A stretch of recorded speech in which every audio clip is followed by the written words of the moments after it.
Bonjour à toutes et à tous, bienvenue sur la chaîne YouTube du magazine levélourbain.com. Aujourd'hui, je vais te parler du vélo électrique de 16 pouces, le e-folding de la marque Neomove, que je teste depuis plusieurs jours. Tu vas voir, ce petit e-bike a tout d'un grand et il se vend à partir de 1855 €. Je te propose de le découvrir en long, en large et en travers, alors reste bien jusqu'à la fin de cette vidéo générique.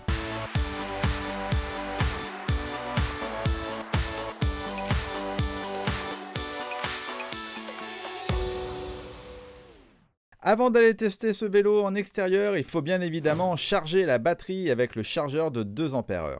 C'est une batterie lithium-ion de 245 Wh et 36 volts. Tu n'as qu'une seule possibilité de rechargement. Pour ce faire, tu dois plier le vélo pour accéder à la batterie qui ne se démonte pas. Une fois que tu y as accès, tu peux brancher l'extrémité du chargeur. J'avoue que c'est un peu contraignant. Il te faudra environ 8 à 9 heures pour obtenir une charge complète. Petite précision, la batterie est faite pour 500 cycles uniquement. Quelques caractéristiques, le vélo est disponible en turquoise. Une fois plié, il fait 76 par 45 par 67 cm. Son poids est seulement de 17 kg pour un poids max utilisateur de 120 kg. C'est un modèle unisexe qui existe en une seule taille, mais il convient aux personnes entre 1m60 et 1m85 grand max. Et enfin, il se vend à 1855 €. Maintenant, regardons ce vélo électrique pliable plus en détail. Je commence par les pneus anti-crevaison qui sont des CST de 16 pouces. Ils n'ont pas de bande réfléchissante, mais ils adhèrent bien à la route. C'est dans le moyeu que tu as le moteur, c'est donc un moteur roue avant Bafang de 250 watts, mais ça, je t'en reparle plus tard. Ici, tu as une fourche classique à l'avant, ce n'est pas une fourche hydraulique. Pour arrêter ce vélo, tu as besoin de bons freins avant et arrière. À l'avant, tu as un frein à disque mécanique avec des câbles radius et avec des disques de 160 mm. Et à l'arrière, c'est du roller brake. Pour te protéger des éclaboussures d'eau et de boue, tu as 2 garde-boue légers en plastique avec jupette. Et pour être en sécurité de jour comme de nuit, tu as un phare avant LED de 30 lux qui fonctionne malheureusement avec une pile. On passe au poste de pilotage. Comme c'est un vélo pliable, tu as une grande tige de potence qui se plie à l'aide d'une manette. Cette dernière est également réglable en hauteur. Les câbles sont relativement bien optimisés, il faut le souligner. Tu bénéficies d'un large cintre avec des poignées ergonomiques. Dessus, tu as un display LCD Neomove. Pour allumer le vélo, il faut pour commencer allumer la batterie sur le cadre et avoir la petite lumière verte. Ensuite, tu appuies sur le bouton On du display. Cet écran te permet de connaître ta vitesse actuelle, ton niveau d'assistance, le kilométrage, le niveau de la batterie et les statistiques. Tu peux également régler les 5 niveaux d'assistance au pédalage à l'aide des 2 boutons plus et moins. Tu as aussi une aide à la marche en appuyant sur le bouton moins. Normalement, tu as aussi une sonnette, mais je ne l'avais pas sur mon vélo de test. À droite, tu as la manette 5 vitesses Shimano Nexus, sans oublier les leviers de frein mécaniques. Concernant la propulsion, tu as des pédales pliables Velgo avec réflecteurs qui te feront gagner de la place lors de son rangement. Pour être bien installé sur ton vélo, tu as besoin d'une tige de selle de 550 mm ajustable en hauteur. Dessus est fixée une grande selle ultra confortable Neomove. Dessus, tu as le phare arrière qui lui aussi fonctionne à pile. On passe au cadre pliable de 28 cm. Sur celui-ci, tu as la manette de pliage et le nom du vélo. Comme tu l'as compris, il se plie et pour cela, tu as juste à ouvrir la manette. Les câbles ne sont pas intégrés à l'intérieur, mais tu as des protections dessus. Sa forme fait que tu as une petite poignée de portage et surtout, tu as à l'arrière la manette de pliage. Mais pas que, car tu as aussi un caoutchouc qui te servira d'amortisseur arrière. C'est léger, mais ça fonctionne. Au niveau de la transmission, tu as un système avec une chaîne et un dérailleur 7 vitesses Shimano Nexus. Le porte-bagages arrière supporte jusqu'à 10 kg et dessus tu as des petites roues pour qu'ils tiennent en mode plié. Et enfin, tu n'as pas de béquille. Si tu veux qu'il tienne tout seul, tu dois plier la roue arrière. Pourquoi pas, c'est un concept. Le moteur se trouve dans le moyeu de la roue avant, c'est un Bafang de 36 volts et de 250 Wh. Avec lui, tu peux parcourir selon Neomove entre 30 et 50 km en mode éco. Bon, entre toi et moi, si tu roules à fond, tu vas faire 30 km max. Ce chiffre dépend bien évidemment de ton poids, de ton chargement, du dénivelé, de ton parcours, de la manière dont tu utilises les 5 vitesses et les 5 niveaux d'assistance. Et il va te permettre de rouler jusqu'à 25 km/h sans problème avec assistance en respectant la législation. Maintenant, il est temps de voir comment on plie le vélo en 2 minutes. Sincèrement, ce n'est pas très compliqué. Pour commencer, tu plies la roue arrière à l'aide de la petite molette. Comme ça, le vélo déjà, il tient tout seul. Ensuite, tu plies les deux pédales, tu dévisses la molette sur le cadre pour le plier en deux. Attention, ta roue avant doit toujours être dans le bon sens. Une fois qu'elle est à l'arrière, tu la sécurises à l'aide d'un loquet en caoutchouc. Et maintenant, tu plies la tige de potence. Autre point important pour que le vélo tienne, tu dois laisser la tige de potence réglée à fond, sinon le vélo tombe. Il repose donc sur le guidon.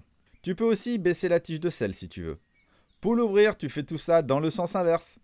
Voilà, je crois que j'ai fait le tour. Il est temps de te dire ce que je pense de ce vélo électrique pliable Neomove e-Folding. Avant toute chose, je t'invite à t'abonner à la chaîne Le Vélo Urbain pour être mis au courant des dernières vidéos, mais aussi à mettre un pouce vers le haut et laisser des commentaires ci-dessous afin de me soutenir. En faisant cela, tu favorises l'algorithme YouTube qui mettra plus facilement mes vidéos en avant et qui me permettra par la même occasion de te proposer encore plus de contenu et plus de tests. Alors par avance, je te remercie. Allez, c'est parti, me voilà en extérieur. Alors, vitesse 2, j'allume le vélo. Bon, de toute façon, on va pas se mettre en assistance 1, on va se mettre en assistance 5 direct. Allez, c'est parti. 9, 10, 14, 15, 16, 18, 19, 20, 22, 23, 24, 25. Voilà, je suis à 25, il faut quelques secondes. En tout cas, c'est très progressif. On ne se fait pas catapulter. L'assistance, on la sent vraiment à peine. Pour le coup, c'est une vraie assistance.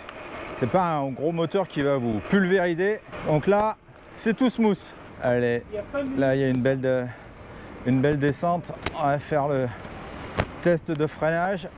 Alors, si le monsieur, il veut bien marcher tout droit. Bon, faut quand même... on voit qu'on n'est pas sur des freins hydrauliques. Hein. J'ai pas appuyé à fond, mais il faut quand même un certain temps pour que ça freine. Bon, on essaiera de refaire un petit test tout à l'heure concernant le freinage. Allez, maintenant, le test de la côte. Mettre en 3. Donc, assistance va rester sur 5 quand même. Allez, la petite côte qui va bien. Ouais, mettre en 2. Hein. Bon, ça le fait. C'est pas méga giga puissant, mais bon, on monte la côte sans problème. Hein.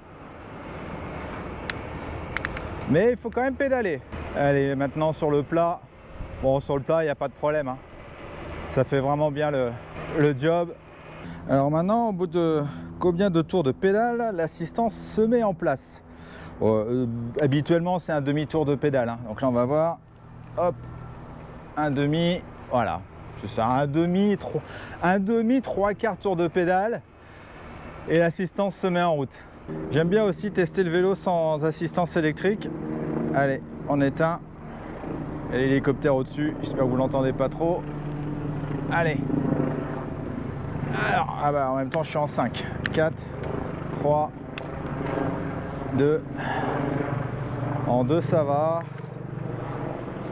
3. Ouais, tu peux pas aller à beaucoup plus de 3, tu sens que le vélo il te freine un petit peu avec son poids. Et puis ça vient du moyeu aussi. Donc voilà, bon, tu peux quand même rouler sans assistance. Donc là j'ai une côte passée en 2. Bon, hein, je mouline dans la soupe. Hein. Allez, en 2. Ouais, en 2, je vais transpirer un peu. Donc tu peux rouler sans assistance, c'est bien, il y a des vitesses, mais je m'en servirai pas, je ferai pas 36 km comme ça sans assistance avec ce vélo. Après ça devient un vélo musculaire quoi, donc ça devient un vélo classique. Niveau position de conduite, j'ai quand même une position bien droite, c'est assez confortable, pour le coup ça fait vraiment vélo urbain, et au moins comme ça je me fais pas mal au dos. Je suis bien droit. Par contre, je fais 1m80 et là j'ai tout à fond. Donc je peux pas être plus haut au niveau du guidon, plus haut au niveau de la selle. Concernant le confort, alors on n'a pas de fourche à l'avant, il n'y a pas d'amortisseur arrière, mais par contre à l'arrière il y a un petit caoutchouc qui fait le job et qui est amorti au niveau de la selle. Donc ça c'est pas mal et on a une selle vraiment très confortable. Après on a pu le voir hein, de plus en plus, enfin de moins en moins plutôt sur les vélos. Pour gagner du poids, à l'avant, on n'a pas de fourche, hein. On n'a pas de fourche hydraulique. Donc c'est ce qui fait que le vélo est un peu plus rigide. Mais en tout cas, on a quand même un vélo rigide et confortable grâce à ce petit amortisseur arrière qui est pas mal du tout. On avait ça chez Aouga aussi, hein, si vous vous en souvenez. Et puis chez Vélo aussi, VE2LO. En résumé, les plus de ce vélo, une fois plié, il ne prend vraiment pas de place. Niveau prix, il est très bien placé vis-à-vis de la concurrence pour ce type de vélo électrique pliable. C'est cool aussi de pouvoir mettre des sacoches à l'arrière pour mettre ses courses ou ses affaires pour aller bosser. Au niveau maniabilité, c'est dur de faire plus maniable tellement il est petit. Et les axes d'amélioration, car le vélo parfait n'existe pas. Sincèrement, le fait de devoir plier le vélo pour charger la batterie, c'est un peu chiant. Je ne comprends pas pourquoi on n'a pas une petite prise extérieure comme la majorité des vélos de ce genre. Et le temps de charge annoncé de 8 à 9 heures, c'est quand même énorme. Cela veut dire que tu dois le charger pendant toute la journée ou toute la nuit. À notre époque, avoir des phares sur pile est devenu très rare. Il faudrait vraiment des phares connectés ou alors rechargeables en USB au minimum. En conclusion, le e-Folding de Neomove est un vélo électrique pliable qui fait très bien le job. C'est même le vélo le plus compact de la marque à tel point qu'il rentre sans problème dans mon ascenseur et dans mon grand placard, voire même dans le coffre de la voiture. C'est un bon petit vélo taf pour les courtes distances ou un vélo d'appoint si tu as un camping-car aussi par exemple. Voilà, c'est tout pour cette vidéo, merci de l'avoir regardé jusqu'au bout. Je tiens encore à remercier Neomove et je t'invite à retrouver cette vidéo dans sa version écrite sur le site levélourbain.com. À suivre d'autres vidéos tests du monde du vélo, bye bye.